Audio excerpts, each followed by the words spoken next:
want to design. By now you should have a house with all the dimensions laid out. It looks like I'm missing a few dimensions here, but we're going to focus on this room. This is going to become my ultimate room that I'm going to design. Now the first thing I need to do is I need to figure out my flooring. To do flooring, I can just go like this to the paint bucket. Now I can go through here and I can get materials. So for example, I could go to these drop-down lists and edit, and I could find where materials are. So I could go to flooring, tiling like this. I usually prefer hardwood floors. And I can get one of these and drop it into the room. But you'll notice it gets my entire house. So it looks like I need to section off my rooms a little bit. So first, I'm going to heal the lines to these walls so they're part of the overall building. And I'm going to draw a line that splits this room off from the rest of the house, making a barrier. Now I can go to my paint bucket, grab the wood, and throw it in, and it only affects that room. But to do this, we're doing real world. We actually want to put some real wood into this room. So I'm going to go undo, and I'm going to do this, where I'm going to create a material. To create a material, I must first go online to Home Depot. And the reason I go to Home Depot is they usually have really good pictures of their flooring. So I'm going to go floors, and I want not carpet, I want solid hardwood. You could use carpet, tiles, whatever you want, but I'm doing hardwood floors. So you go through here and you choose a piece of hardwood flooring you like. I really like the look of this Heritage Mill floor, so I'm going to grab that.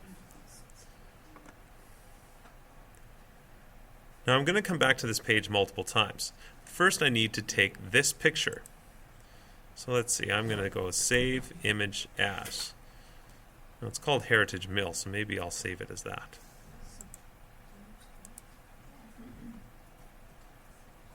It appears I'm going to have to wait a little bit for this. But while I'm waiting, it looks like there's a white border around this picture. Now if I do that and put it into my flooring, I'm going to get a white border all the way around, and that's not going to look very good in my setup. So what I'm going to do, I'm going to actually take a screen snap. I'm going to use my screen snap tool. Here's where I find it. I go to the Windows, and I go to All Programs. It'll give me some ideas, but I want accessories. And there's a thing called a snipping tool. Let's go back to that. I go Window, All Programs, Accessories, Snipping tool. Once I do that, it's going to allow me to take any portion of the screen and make it into a JPEG. Here we go. You'll notice that in the corners, I no longer have the white. Well, it doesn't look like that now, but you'll see it in a minute. I'm going to go to Save As. Let's see, what was that called again? Hamilton Mill, I think? Heritage Mill. Okay, so I'm going to call it Heritage Mill. Uh-oh. Uh-oh. Heritage Mill. Okay. Now that I've saved it in my pictures, let's go back to SketchUp. I'm going to do this. This is create a material. This is where you can do your own custom-made materials. Let's see. Use texture image. Let's go find it in our files. It's never good when the computer makes that sound. There we go. It's going up into my pictures, and I'm going to find my picture that says Heritage Mill. That's close. There it is, Heritage Mill. So I'm going to click on that, open. It's loading the image. And you'll notice that it says 1 foot. And so that means it's going to be 1 foot wide when I place it. Okay, that looks good. And you'll see that it's been added as a material. Now I'll try painting my floor. You'll notice that it's now in a repeating pattern on my floor. But I think that looks a little small. Maybe I'll go to edit that, and I'm going to change that to 2 feet wide tiles. You may notice that they got bigger. That looks about the way I want it.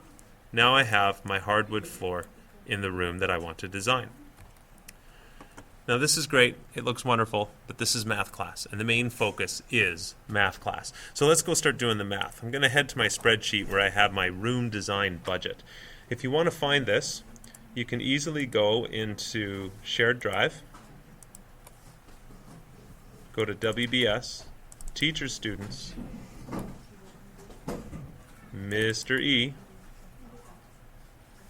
and did I put it in math? Nope, it's right in Mr. E's file. It says Budget Room Design Project. When you open it, you'll see it like this.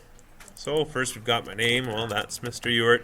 The room being designed, I'm going to call it the man cave. And the material needed, hardwood floors. And the item name, is it Heritage Mill? There we go, Heritage Mill. Store purchased from Home Depot. Price per item. Well, let's go to that Home Depot page and take a look. Oh dear, how far away is it? There it is. Nope, that's my email. Heritage Mill. So I've got the Heritage Mill site here, and it says it's $160.77. $160.77. Now when we first did this, TJ said, whoa, that's really expensive. But it's not $160 per board. It's $160 per box. So let's see. It says that is for boards, and there's 23 square feet. 23 square feet in the box. Here it says, how much area does each item cover? Well, it covers 23 feet squared.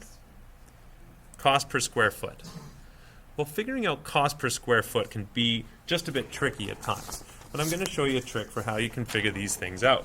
Let's switch to our camera.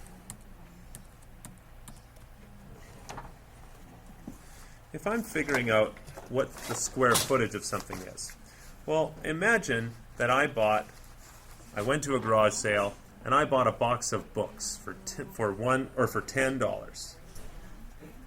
And maybe there was 10 books in the box. How much would I pay for each book?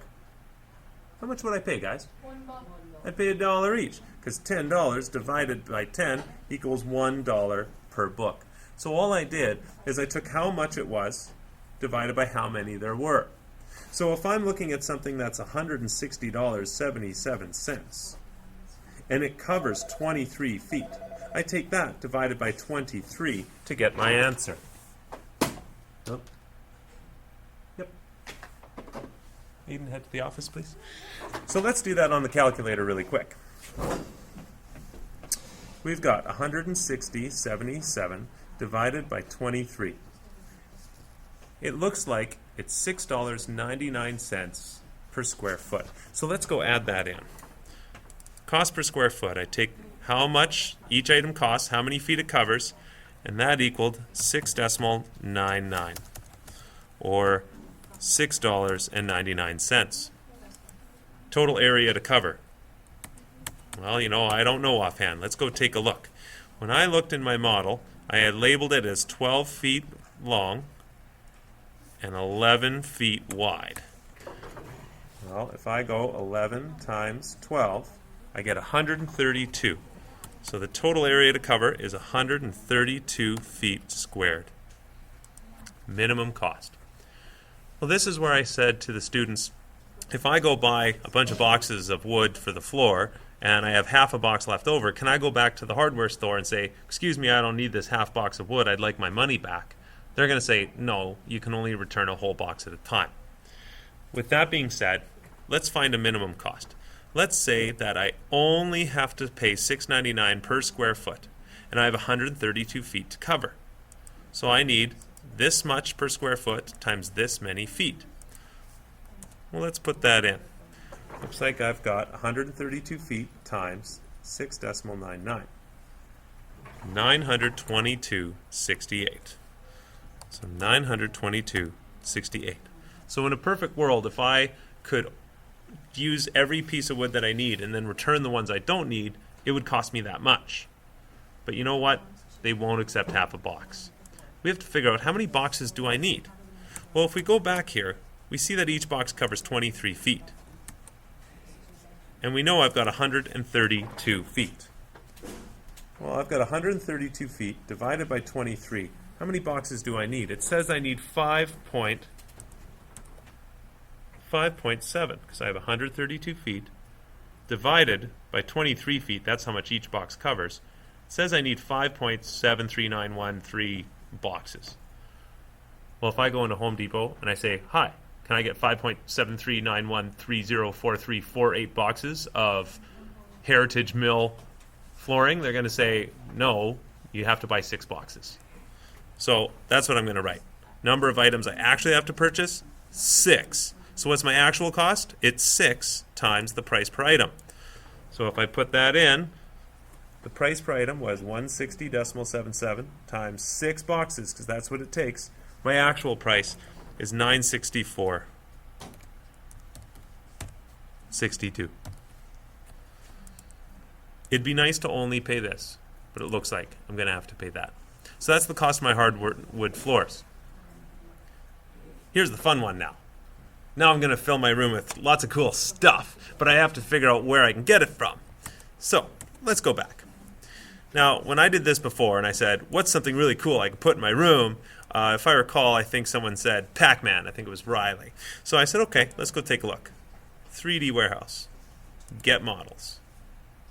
When this opens up, this is an online resource where many people like ourselves have made models on SketchUp, and they're letting anybody have them for free to mess around with. So I'm going to search, and I'm going to put in Pac-Man and see what comes up. Okay, looks like a lot of people have built Pac-Man. But that's not really what I want. I want the Pac-Man arcade game. Bingo, there's what I'm looking for. There it is. Download into my SketchUp model. Yes, please. Here it is, ready to move around. I'm going to put it in the corner of my room here. Let's take a look, see if it looks the way it should. Looks perfect. And now I've got a Pac-Man game in my room. But let's go do the math portion, because this is math class. So we've got to find somewhere that actually sells this thing. Because when we go here, it's going to be the item, Pac-Man arcade game. Same. Store purchased from. Oh boy, I'm not sure where I'm going to get this from. Let's go take a look. Pac-Man arcade game buy. Let's see if that pops up. BigGaming.com. Ooh, looks like I could get it there. Could get it there. Ooh, eBay. Pac-Man arcade machine. That looks promising. I'm going to head over there. Sure enough, we got someone selling it for $99. Oh, there's even a better price. I'm going to go for that one. There it is. And it says I can buy it for $700. Let's see. Store purchased from eBay. How much? $700. Amount purchased? Just one. Who needs two? Details? Let's see. I guess details is being bought used.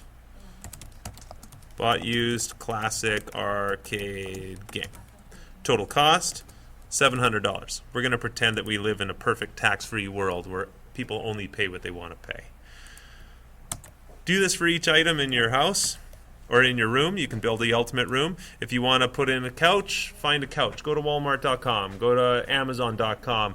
Go to DeFair in a furniture place. Go get a big screen TV on BestBuy.com. But make sure that you write down where you're getting each item. At the end of the day, what you're going to end up with is you're going to have this.